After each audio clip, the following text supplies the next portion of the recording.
Hi friends, ఇగో మేమైతే programme చేసుకున్నాం కదా, యాదగిరిగుట్ట పోతున్నామని. అక్కడికి పోయినాక టూ మచ్ ఖర్చు ఉంటుంది.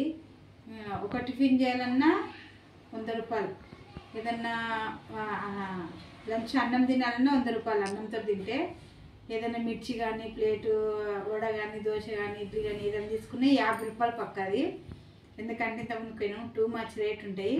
అందుకని పిల్లలు ఉండరు కాబట్టి ఖర్చు ఎక్కువవుతుంది, కాబట్టి డబ్బులు ఎక్కువ ఖర్చు పెట్టద్దు. కాబట్టి ఎందుకంటే డబ్బులు ఊకినే రావు, ఎంత కష్టపడితే వస్తాయో మనకు తెలుసు. కాబట్టి అందుకే అన్ని ఇంటికనే వేసుకొని పోతున్నా.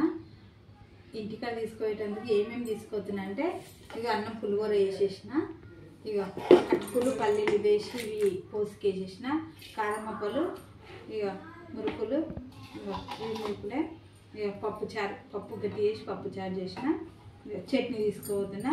ఇంకొకటి ఇగో ఇట్లాంటివి ఏంటి చింతవలకలు కాలుష్యం ఉంటాయి కదా, మస్తు ఇష్టము. అవి 3 తెచ్చి ఇచ్చింది పక్క అంటే. ఇది ఒకటి ఉంది పిల్లల కోసము. అట్లా ఓ డబ్బా నీళ్ళు తీసుకున్నా. ఇంకా ప్లేట్లు అంటారా, ఇక ఈ ఇసరాకు తీసుకొని కవర్ చేసుకుంటాము. ఇక చెంచుల రైస్కి ఒకటి, ఇక పప్పుకి ఒకటి ఇట్లా తీసుకున్నాము. 2 గ్లాసులు తీసుకున్నాము.